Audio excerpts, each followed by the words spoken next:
Hey guys, Rumby Superset here, back again with another episode of Top 5. Unlike last time where we looked at some of the top heroes to rank with, this time we're looking at the other side of the spectrum, the top 5 underpowered heroes. Keep in mind, just like any top 5 episode, this is not a definitive list, but rather a consensus of opinions collected, as well as my own. It can vary after each update. Regardless, here are the top 5 heroes I feel lack the power to stand toe-to-toe with the rest. Number 5, Zenos. This guy, he's not too bad. I really want to take him off this list as he seems fun and his abilities appear decent, but unfortunately, unless you get fed early in the game, any other jungler will outperform him both in speed and damage, amongst all other things. Zenos as a hero is built around the concept of speed.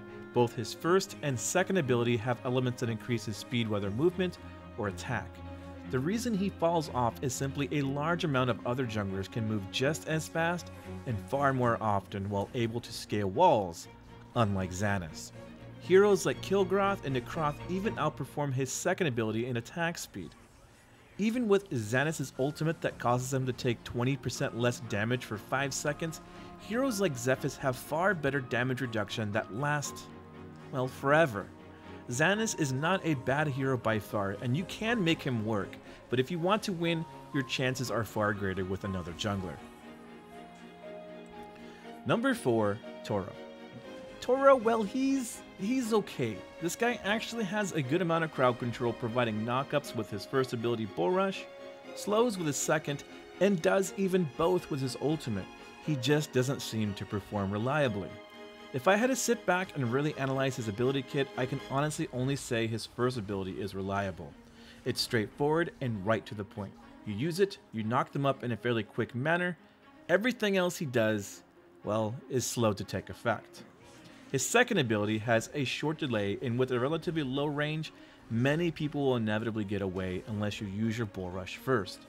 Let's not get into the insignificant self-barrier it provides as well.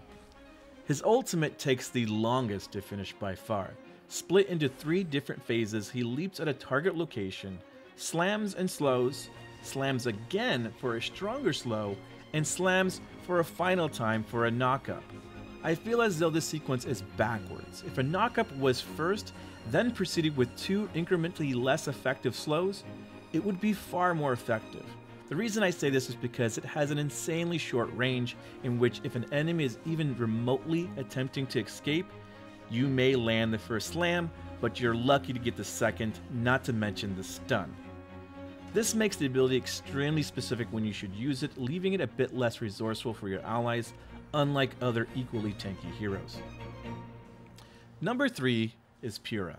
So this one is extremely unfortunate as there aren't many legitimate healers in the game. Pura being one of these, we can only hope her heals will be what a team needs to come out on top of a crazy team fight. I would suggest looking elsewhere. Pura indeed does have a decent AoE heal that also gives a nice attack speed boost to affected allies, but with a moderately low range along with the nature of players never sitting still can make it quite difficult to fully utilize the healing it gives. Her second ability can be quite a nuisance as well, as it bounces from one enemy to the next a crap ton of times. This can be great in team fights, but with the low stun time and long cooldown, its usefulness on a single target with nothing to bounce from leaves this ability fairly lackluster. Her ultimate might be her one saving grace. Well, sort of.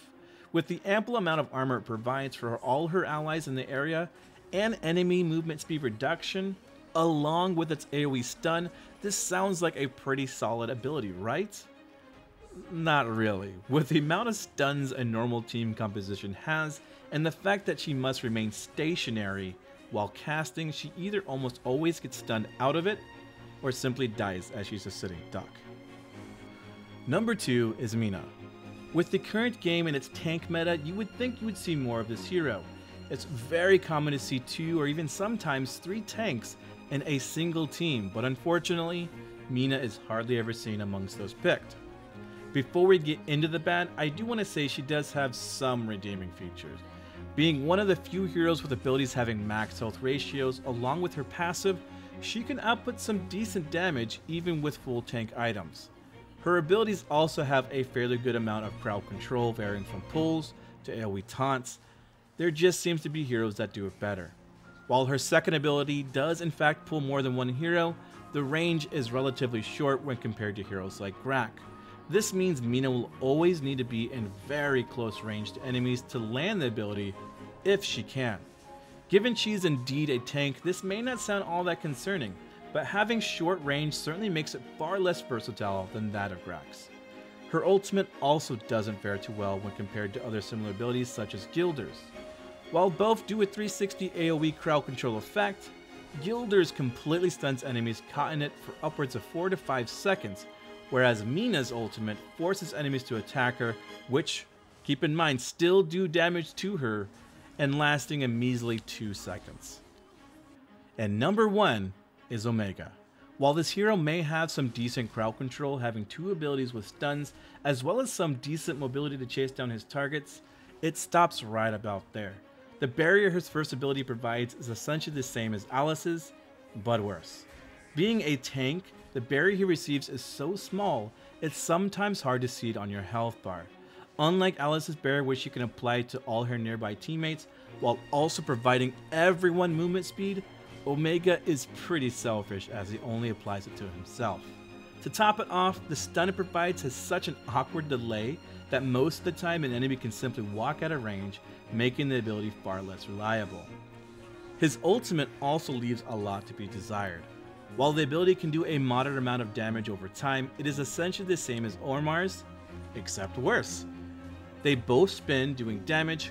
While Omar also inflicts crowd control, petrifying enemies being hit, Omega, well, he just keeps spinning.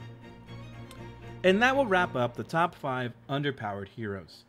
To be clear, just because I feel that these particular heroes lack the same power as their counterparts, it doesn't mean you can't make it work. This will hopefully just help you discover some of the areas in which these heroes may lack. I hope you enjoyed this episode of Top 5. If you did, don't forget to leave a like, a subscribe, and I'll see you guys next time. Later!